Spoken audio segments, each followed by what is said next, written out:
नमस्कार दोस्तों, आप सभी का स्वागत है मेरे YouTube चैनल में। और आज बिहार स्पेशल का क्लास 6 है। कल 5 हुआ था और आज क्लास 6 है बिहार स्पेशल का। और आज जो है आज देखेंगे बिहार का राज्य व्यवस्था, इसके बारे में अच्छे से समझेंगे। जैसे लोकसभा हो गया, कितना सीट है, कितना अनुमंडल है, ये सब समझाएंगे। आज बिहार के व्यवस्था के बारे में देखेंगे। तो पहले देख लेते हैं कि कल कहाँ तक प्रश्न हुआ था। आइए देखते हैं। तो कल जो है हुआ था बिहार का सबसे ऊंची चोटी किस जिले में पड़ता है। बिहार का सबसे ऊंची चोटी पड़ता है पश्चिम बंगाल में। और ये जो है सोमेश्वर किला, इसको पूछा जाए तो सोमेश्वर किला, ये हम लिख भी दिए थे। आइए तो आज का प्रश्न देखते हैं। बिहार का राज्य व्यवस्था लिख लेंगे पहले।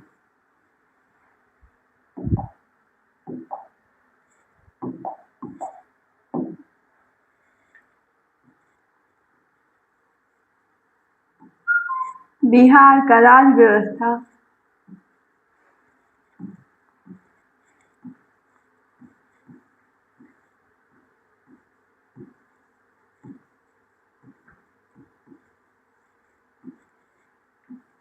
बिहार का राज्य व्यवस्था देख लेंगे। और राज्य की विधायिका, इसका जो मुख्य है वो पहले देख लेंगे। यहाँ राज्य की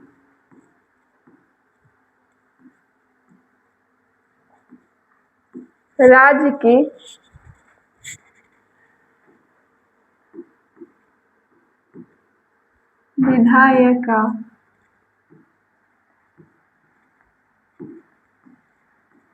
राज्य की विधायकी देंगे।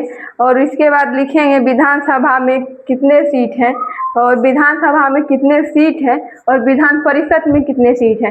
तो विधानसभा में 243 सीट है और विधान परिषद में पूछे तो 76 सीट है।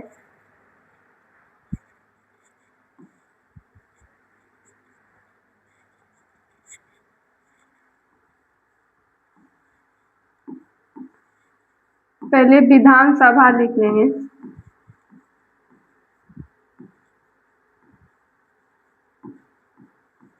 और ये साइड विधान परिषद लिख लेंगे।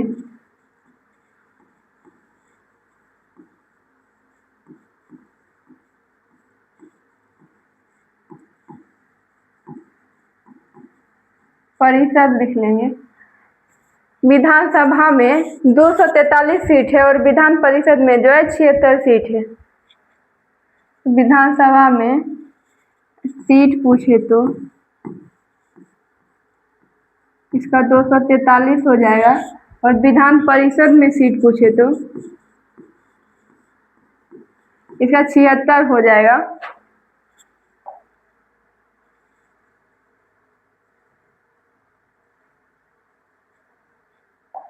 विधानसभा में जो है कुल सीट पूछे तो 243 और विधान परिषद में कुल सीट पूछे तो 76 सीट होगा। और ये अनुसूचित जातियों के लिए, उन अनुसूचित जातियों के लिए कितना सीट है आरक्षित किया गया है, वो भी देख लेंगे अच्छे से, ताकि समझने में परेशानी ना हो। तो अनुसूचित जातियों के लिए इसका डायरेक्शन बना के यहाँ लिखेंगे कि एससी के लिए, अनुसूचित जातियों को ही एससी बोला जाता है, तो एससी के लिए कितने सीट आरक्षित किए गए हैं। तो आइए देखते हैं। एससी लिखेंगे, पहले लिखेंगे 38 सीट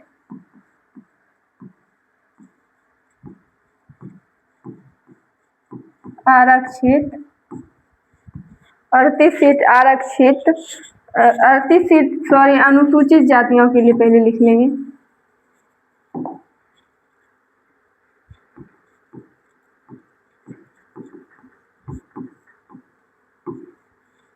अस्सी सीट जो है अनुसूचित जातियों को, अनुसूचित जाति को 38 सीट जो है अनुसूचित जाति को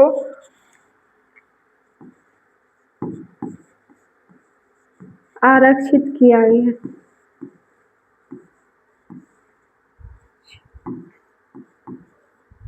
इसमें से जो है विधानसभा में जो 243 सीट है उसमें से 38 सीट जो है अनुसूचित जातियों को आरक्षित किया गया है, अनुसूचित जातियों को आरक्षित किया गया है।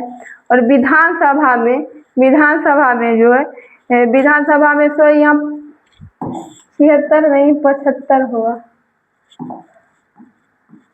विधानसभा में जो है 75 सीट है और विधान परिषद में विधानसभा में जो 243 सीट है उसमें एससी को पूछा जाए, अनुसूचित जाति को अगर 243 सीट में से अनुसूचित जाति को अगर पूछा जाए कि कितना सीट आरक्षित किया गया है तो हो जाएगा उनको 38 सीट अनुसूचित जातियों के लिए आरक्षित किया गया है। और दो सीट जो है इसी में हो जाएगा, ये इसका ही है।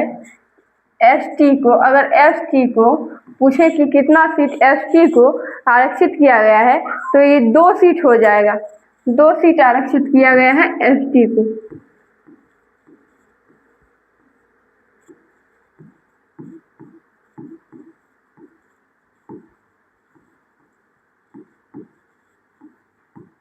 तो ये आप लोग ध्यान से समझिएगा, यदि अनुसूचित जाति को पूछा जाए विधानसभा में 243 सीट में कितना है तो इनको आरक्षित है, एससी भी बोल सकते हैं या अनुसूचित जाति, तो इनको है 38 सीट आरक्षित किया गया है। और वही यदि एसटी को पूछे तो एसटी को 2 सीट आरक्षित किया गया है।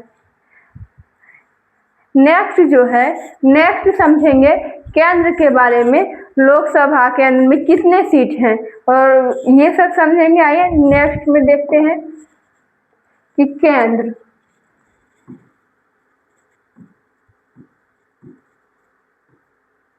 केंद्र केंद्र का भी एक डायरेक्शन बना लेंगे। एक साइड लिख लेंगे लोकसभा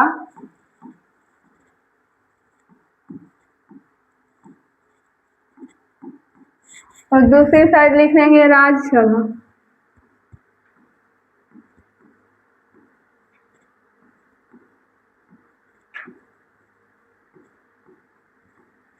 तो इसमें देखेंगे कि लोकसभा में बिहार में जो है कितने सीट है। लोकसभा में यदि बिहार में पूछा जाए तो 40 सीट है और राज्यसभा में यदि पूछा जाए तो 16 सीट है। और इसमें भी अनुसूचित जातियों को कितने सीट दिए गए हैं तो वो भी हम आगे बताएंगे। देखते हैं अच्छे से कि लोकसभा में कितने सीट, अगर लोकसभा में यदि बिहार में पूछा जाए, बिहार में कितने सीट है यदि पूछा जाए तो बिहार में इसका आंसर लिख देते हैं तो 40 हो जाएगा, 40 सीट। यदि लोकसभा में पूछेगा कि बिहार में लोकसभा में कितने सीट है तो 40 सीट है और यही राज्यसभा में पूछेगा यदि तो 16 सीट हो जाएगा।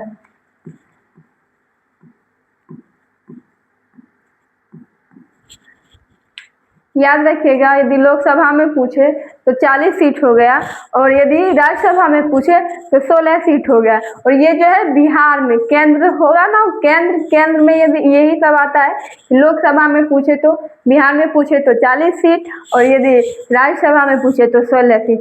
अब इसमें देखेंगे कि अनुसूचित जातियों के लिए कितने सीट है। अनुसूचित जातियों के लिए इसमें 6 सीट हैं एससी के लिए आरक्षित किए गए हैं। अगर बिहार में पूछे कि लोकसभा में जो है 40 सीट है उसमें से अनुसूचित जातियों के लिए कितने सीट हैं, अनुसूचित जातियों के लिए 6 सीट आरक्षित किए गए हैं। तो इसी में लिख लेंगे, यदि पूछे कि बिहार में अनुसूचित जातियों के लिए लोकसभा में कितने सीट है तो हो जाएगा 6 सीट अनुसूचित जाति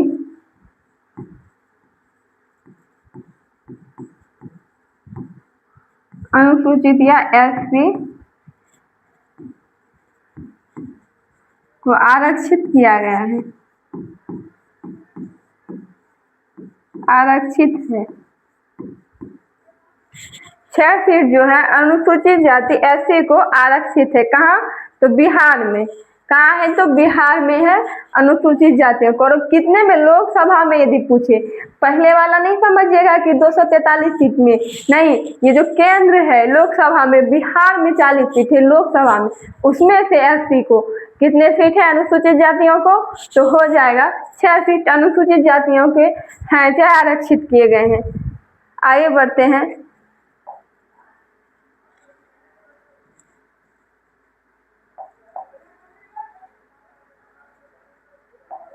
अब देखेंगे स्टेट, डिवीज़न, ये सब देखेंगे।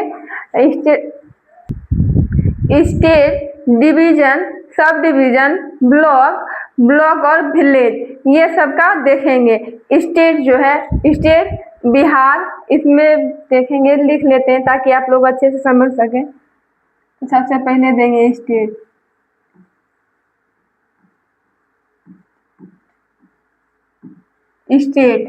स्टेट देंगे सबसे पहले, स्टेट देंगे, फिर डिवीज़न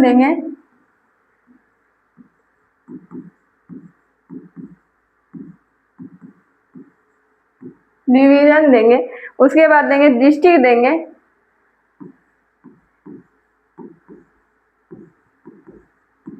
डिस्ट्रिक्ट देंगे, और इसके बाद होगा सब डिवीज़न होगा।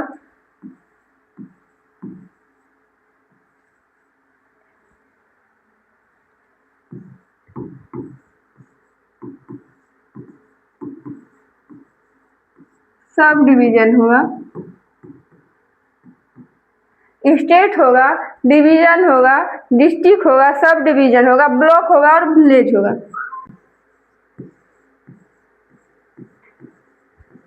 ब्लॉक होगा और विलेज होगा।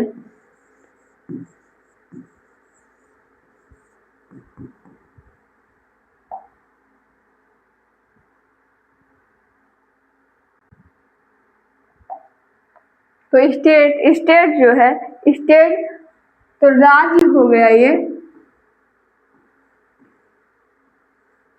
स्टेट हो गया तो राज्य हो गया, और डिवीज़न हो गया, डिवीज़न प्रमंडल हो गया,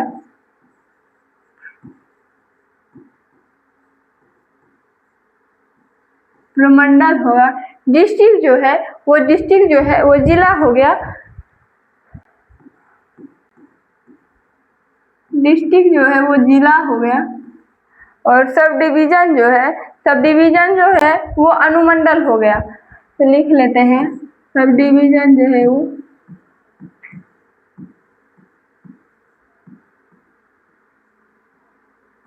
ये अनुमंडल हो गया, और ब्लॉक जो है प्रखंड हो गया, और विलेज जो है ये ग्राम पंचायत हो जाएगा। ग्राम या पंचायत, ब्लॉक है पहले तो ब्लॉक का लिख लेंगे, प्रखंड होगा,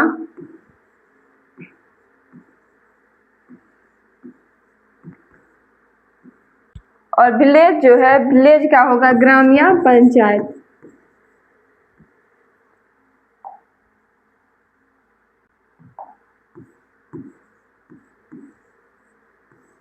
ग्राम या पंचायत,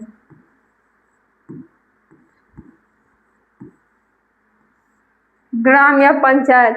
अब देखेंगे कि प्रमंडल कितने आते हैं और जिले कितने हैं, अनुमंडल कितने हैं, प्रखंड कितने हैं, ग्राम पंचायत जो है ये कितने हैं।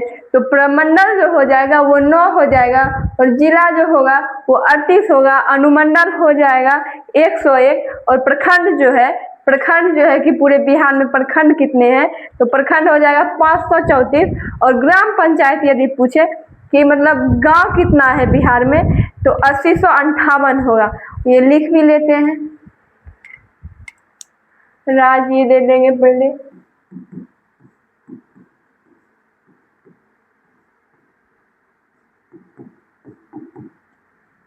स्टेट जो है, राज्य बिहार दे देते हैं, प्रमंडल जो है, प्रमंडल कितने पूछे तो प्रमंडल 9 हो जाएगा, जिला पूछे तो 38 हो जाएगा, और अनुमंडल पूछे तो 101 हो जाएगा, 101 हो जाएगा, प्रखंड पूछे 534 हो जाएगा।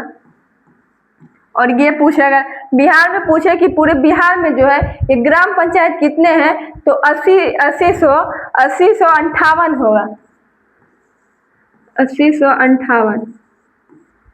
अब ये जो है जिला जो है 38 है, लेकिन 2001 में अरवल जिला सबसे न्यूनतम जिला है। ये लिख भी लेंगे, जिला पूछे तो 2011 में अरवल जिला जो है 38 है, जिला जो है वो 38 है, लेकिन 2001 में जो है अरवल जिला 2001 में जो है अरवल जिला नवीनतम रहा है। जो सबसे लास्ट में है वो 38वां जिला जो है ये अरवल जिला है। तो लिख लेते हैं 2001 में अरवल जिला नवीनतम रहा है, तम है। तो आइए नेक्स्ट देखेंगे प्रश्न आगे देखेंगे। ये जो है कि पहले जो है प्रमंडल क्या थे और अभी मुख्यालय में क्या हो गया है। जैसे पटना का पटना है, तिरहुत का हो गया मुजफ्फरपुर, तो ऐसे करके और भी बहुत सारे हैं। तो आइए हम लिख के अच्छे से समझाते हैं।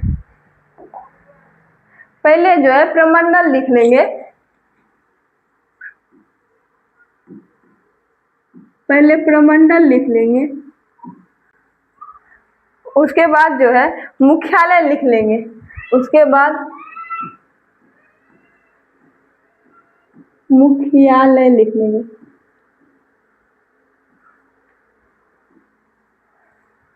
तो सबसे पहले प्रमंडल में लिख लेते हैं पटना।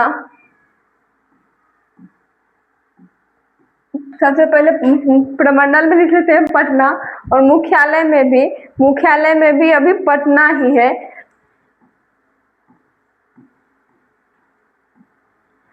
पटना ही है, और प्रमंडल तिरहुत पहले लिख लेते हैं,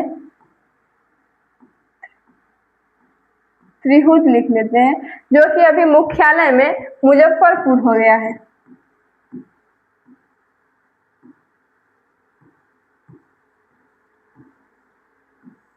मुजफ्फरपुर, प्रमंडल पटना, तो मुख्यालय में पटना ही है। और तिरहुत जो है प्रमंडल तिरहुत जो है, और अभी जो मुख्यालय में है वो तिरहुत को चेंज करके मुजफ्फरपुर लिख दिया है। और मगध लिख लेंगे, मगध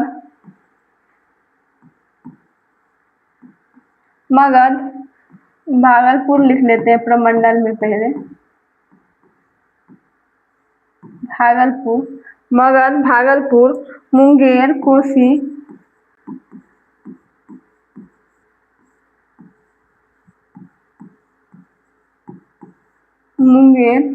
पटना, तिरहुत, मगध, भागलपुर, मुंगेर, कोसी, पूर्णिया, दरभंगा, सारण,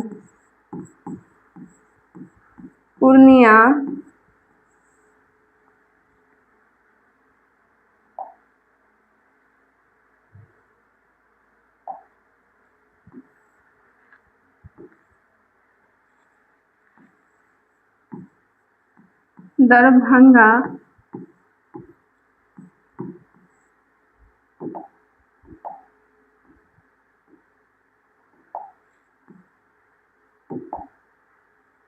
और लास्ट जो है सारण। तो मगध जो है, मगध को गया अभी प्रमंडल में जो है मुख्यालय में चेंज करके गया हो गया है।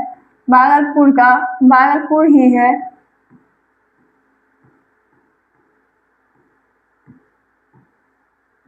भागलपुर का भागलपुर ही है, मुंगेर का भी मुंगेर ही है, मुंगेर है। सॉरी, तो मगध का जो गया लिखे हैं यहाँ है गया जी हो गया है, वर्तमान में गया जी हो गया है। उतना हमको ध्यान नहीं रहा तो गया दे दिए थे, लेकिन गया जी हो गया है वर्तमान में। आइए आगे देखते हैं कि मुंगेर का मुंगेर है, और कोसी का जो है सहरसा हो गया है अभी।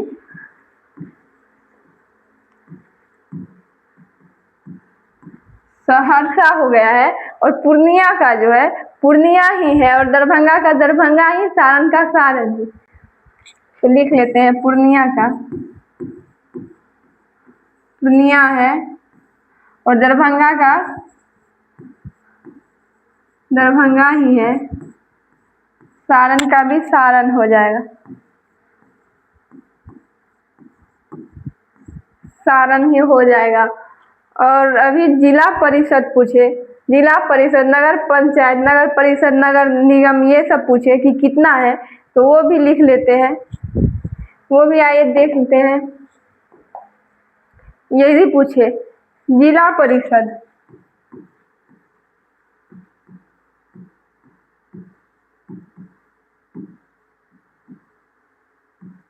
जिला परिषद यदि पूछे तो ये लोग ऑब्वियसली ये तो है ही कि 38 ही जिला है, तो जिला परिषद भी 38 ही होगा।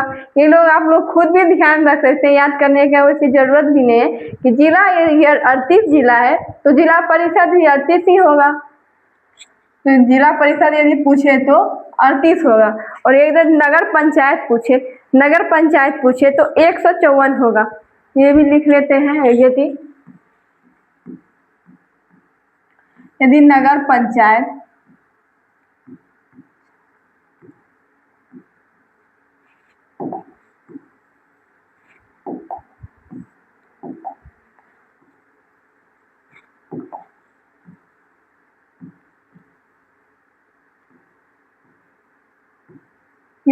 पंचायत पूछे तो ये हो जाएगा 154। जिला परिषद पूछे तो 38 हो जाएगा, नगर पंचायत पूछे तो 154 हो जाएगा, और नगर परिषद पूछे यदि तो 88 हो जाएगा। यदि नगर परिषद पूछे तो 88 हो जाएगा। लिख देते हैं नगर परिषद,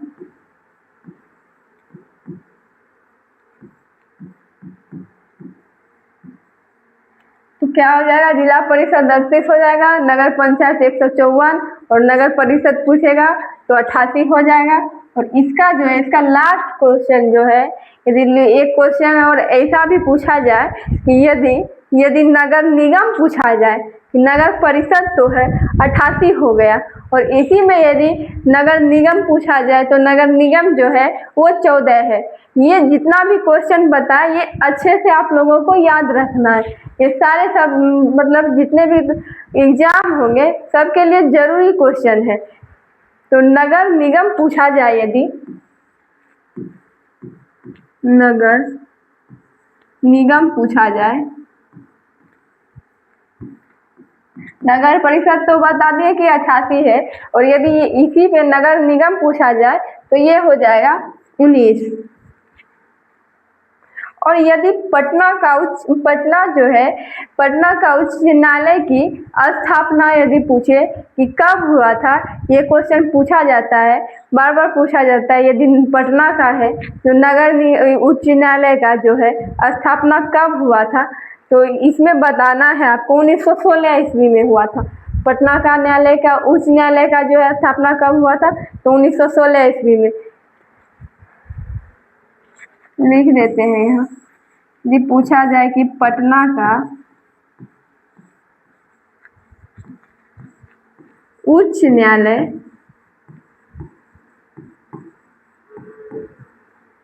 न्यायालय की स्थापना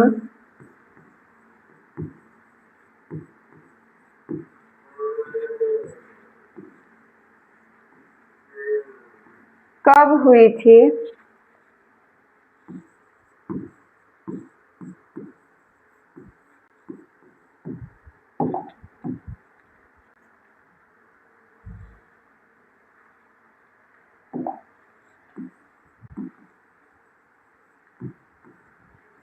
तो हो जाएगा 1916 ईस्वी में। पटना का जो है उच्च न्यायालय की स्थापना कब हुई थी, तो 1916 ईस्वी में हुई है। और आज का क्लास यहीं समाप्त करते हैं। मिलेंगे आपसे कल फिर नेक्स्ट वीडियो में।